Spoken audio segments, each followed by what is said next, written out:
ശ്രീലക്ഷ്മി അറക്കൽ അങ്ങനെ പരാതിയുമായിട്ട് മുന്നോട്ട് പോയിട്ടുണ്ട്. എന്റെ ഫോട്ടോ ഉപയോഗിച്ച് പോസ്റ്റുകൾ വീഡിയോകൾ ചെയ്യുന്ന ആളുകൾക്കെതിരെ തിരുവനന്തപുരം സൈബർ ക്രൈം പോലീസ് സ്റ്റേഷനിൽ പരാതി കൊടുത്തു. എന്റെ ഫോട്ടോ ഉപയോഗിച്ച് ചെയ്യുന്ന പോസ്റ്റുകൾ വീഡിയോകൾ ശ്രദ്ധയിൽപ്പെട്ടാൽ അയച്ചു തരിക. ഈ ഒരു പോസ്റ്റാണ് ഈ പറയുന്ന ശ്രീലക്ഷ്മി അറക്കൽ തന്റെ ഫേസ്ബുക്കിലൂടെ പങ്കുവച്ചിരിക്കുന്നത്. പക്ഷേ ഇതിന്റെ ഏറ്റവും രസകരമായിട്ടുള്ള ഒരു കാഴ്ച എന്ന് പറയുന്നത് അതിന്റെ കമന്റ് ബോക്സിലായിരുന്നു. അതിലുള്ള കുറച്ച് കമന്റുകൾ ഞാനിവിടെ വായിക്കാം. മറ്റവളെ രക്ഷിക്കാൻ നടന്നിട്ട് ഇപ്പം സ്വയം രക്ഷയില്ലാതായി. പിന്നെ ഞങ്ങൾക്ക് അതല്ലേ പണി. നീയൊക്കെ കാണിക്കുന്ന അപരാധത്തിന് പുറകെ പോകാൻ ഓരോ മലവാണങ്ങൾ. ഫെമിനിസ്റ്റുകൾക്കിടയിലെ AJP, അത് അങ്ങനെ ഒരു കോമാളി. ഇതിലെ ഭേദം AJP ആറാട്ട് അണ്ണന്റെ പോസ്റ്റുകളാണ്. ഓരോ നീ ഇമാതിരി കാണിക്കുമ്പോൾ ഓർക്കണമായിരുന്നു. വേണേൽ നീ പോയി അവളെ ആശ്വസിപ്പിക്ക്, അപ്പോ അവൾ തിരിച്ചും ആശ്വസിപ്പിക്കും. അങ്ങനെ രണ്ടും സമാധാനിച്ചോ. അയച്ചു തരാൻ നീ ആരാടി ഫുണ്ടച്ചി. അവനവന്റെ കാര്യം നോക്കി ജീവിക്കുക. മറ്റുള്ളവരുടെ അണ്ണാക്കിൽ കോലിട്ട് ഇളക്കിയാൽ തിരിച്ചും കിട്ടും എന്നോർക്കുക. ബസ്സിൽ കയറാതെ നടന്ന് പോകാം. അതാവുമ്പോൾ പാണ്ടിലോറിയെ മാത്രം പീഡിച്ചാൽ മതിയല്ലോ. അതാവുമ്പോൾ ഇടിച്ചു മരിച്ചാലും കുടുംബത്തിന് കിട്ടും നഷ്ടപരിഹാരം. അല്ലാതെ മാനഹാനി ഭയന്ന് ആത്മഹത്യ ചെയ്യണ്ടല്ലോ. ഇതുപോലുള്ള കമന്റുകളാണ് അതിനടിയിൽ വന്നിട്ടുള്ളത്.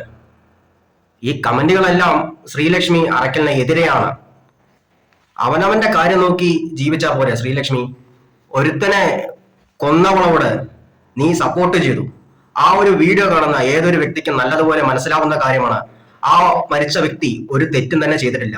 ഇവൾ തൊട്ടുഴുമ്മി പോയിട്ട് അയാളുടെ ദേഹത്ത് ഇടിച്ചു കയറിയതാണെന്ന് ആ വീഡിയോയിലൂടെ നല്ലതുപോലെ വ്യക്തമാക്കുന്നുണ്ട്. പിന്നെ ഈ ആരോപണം ഉന്നയിച്ച അതിജീവിത എന്ന് നീ പറഞ്ഞില്ലല്ലോ, ആ ഒരു കൂത്തച്ചിമോൾ ഇന്നിവിടെ നാട് വിട്ടു പോയിട്ടുണ്ട്. എന്തുകൊണ്ട് അവൾ നാട് വിട്ടുപോയി? അവൾ തെറ്റ് ചെയ്തിട്ടില്ലെങ്കിൽ അവൾ എന്തിനു നാട് വിട്ടു പോകേണ്ട ആവശ്യമുണ്ട്? അങ്ങനെ ഒരു സംഭവം ആ ബസ്സിനകത്ത് നടന്നെങ്കിൽ അവൾ ആ സമയം എന്തുകൊണ്ട് പ്രതികരിച്ചില്ല? അദ്ദേഹത്തെ കയ്യിൽ പിടിച്ച് വലിച്ച് ഒരെണ്ണം പൊട്ടിക്കാമായിരുന്നില്ലേ? അല്ലെങ്കിൽ ആ ബസ്സിനകത്ത് വേറെ ആളുകളില്ലായിരുന്നു? ആ ബസ്സിനകത്ത് അത്യാവശ്യം നല്ലതുപോലെ തിരക്കുണ്ട്. ബസ്സിനകത്ത് കണ്ടക്ടർ ഉണ്ട്. ആ ബസ് ഒരു പോലീസ് സ്റ്റേഷനിലോട്ട് വിടാൻ പറഞ്ഞ് അവരെന്തായാലും പോകുമായിരുന്നു. അവിടെയുള്ള ആളുകൾ നിനക്ക് കൂടെ നിന്ന് നിന്റെ കൂടെ പ്രതികരിക്കുമായിരുന്നു. അതൊന്നും ചെയ്യാതെ നീ സ്വന്തം റീച്ചിന് വേണ്ടിയിട്ട്, നീ ഒരു കണ്ടന്റ് ക്രിയേറ്റർ അല്ലേ, ആ ഒരു റീച്ച് കിട്ടാൻ വേണ്ടി മാത്രമാണ് ഈ ഒരു വീഡിയോ എടുത്ത് നീ പോസ്റ്റ് ചെയ്തത്. പിന്നെ നിന്നെ സപ്പോർട്ട് ചെയ്തു വന്ന ഈ പറയുന്ന ശ്രീലക്ഷ്മി അറക്കൽ, അവളുടെ തന്തയെ പോലെയാണ് മറ്റുള്ളവരും എന്ന് വിചാരിച്ചു. അതുകൊണ്ടാണ് ആ ഒരു നായിന്റെ മോൾ നിനക്കെതിരെ സപ്പോർട്ട് ചെയ്തു വന്നത്.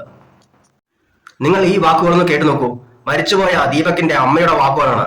ഈ ഒരു വാക്കുകൾ കേൾക്കുമ്പോൾ നിങ്ങൾക്ക് മനസ്സിലാകും. ഒരിക്കലും ഞാൻ അവരുടെ മുഖം ഇതിലോട്ട് കാണിക്കുന്നില്ല. പകരം ഈ പറയുന്ന ഷിംജിതയുടെ മുഖമാണ് നിങ്ങൾ കാണുന്നത്. കാരണം ഈ ഒരു വീഡിയോ കാണുമ്പോൾ നിങ്ങൾ ഓരോരുത്തരും അവളെ കാണുമ്പോൾ അവളെ നിങ്ങൾ കാർക്കിച്ച് തുപ്പണം, അല്ലെങ്കിൽ അറപ്പോടെ വെറുപ്പോടെ നിങ്ങൾ നോക്കണം.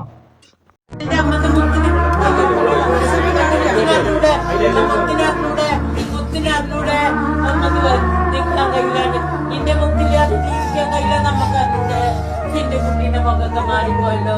എന്തിനു മാവേശ് ചെയ്തത്? എന്തിനു മാവേശ് ചെയ്തത്? എന്തിനമ്മ ചെയ്തത്? എന്തിനു സ്വന്തം ചെയ്തത്?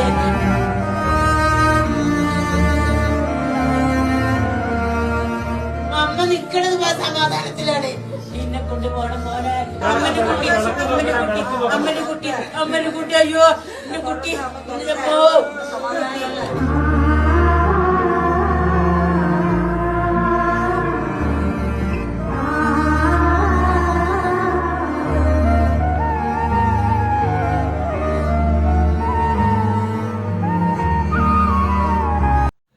ഒരാളെ പരലോകത്തേക്ക് അയച്ചപ്പോ നിനക്കൊക്കെ സമാധാനമായി കാണും.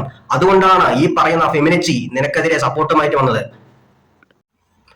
മരിച്ചുപോയെന്ന് പറയാൻ പറ്റില്ല, കൊന്നുകളഞ്ഞ ദീപകിന് എതിരെ അല്ലാതെ അയാൾക്ക് അനുകൂലമായിട്ട് ഇന്ന് ലോകത്ത് അയാളെ അറിയുന്നതും അറിയാത്തതുമായിട്ടുള്ള എല്ലാ സ്ത്രീജനങ്ങളും ഓരോ കുടുംബവും അയാൾക്കെതിരെയാണ് സപ്പോർട്ട് ചെയ്യുന്നത്. അല്ലാതെ നിന്നെ പോലെയുള്ള നാറികൾക്കെതിരെയല്ല. നിന്റെ കമന്റ് ബോക്സ് നിന്നെയും തെറി വിളിക്കുന്ന എത്രയോ ആളുകൾ ഇന്ന് ഈ സമൂഹത്തിലുണ്ട്. നീ ഒരു കേസ് കൊടുത്താൽ നിനക്കെതിരെ 100 കേസ് കൊടുക്കാൻ ഇന്ന് ഈ ലോകത്തിൽ നിനക്കെതിരെ മാത്രം സംസാരിക്കുന്ന, അല്ലെങ്കിൽ നിന്നെ പോലുള്ള നാറികൾക്കെതിരെ സംസാരിക്കുന്ന കുറെ ജനങ്ങൾ ഈ സമൂഹത്തിലുണ്ട്. സ്വന്തം റീച്ചിന് വേണ്ടിയിട്ടാണെങ്കിൽ നിനക്ക് പബ്ലിക്കിൽ പോയിട്ട് തുണിയഴിച്ച് കാണിക്കായിരുന്നു. അല്ലാതെ ഒരു നിരപരാധിയെ കൊന്നിട്ടല്ല നിനക്ക് നിന്റെ സ്വന്തം അക്കൗണ്ട് റീച്ച് ആക്കേണ്ടത് എന്ന് നീ ഓർക്കണം. നീ മരിച്ചു കഴിഞ്ഞു എന്ന് പറഞ്ഞ ഈ ലോകത്ത് എമ്പാടും നിന്നെ അറിയുന്നവരും നിന്നെ അറിയാത്തവരും ഇന്ന് സന്തോഷിച്ചു പോകും. കാരണം നീ ചെയ്ത പ്രവൃത്തി ഒരു ജീവനെയാണ് ഇല്ലാതാക്കിയത്.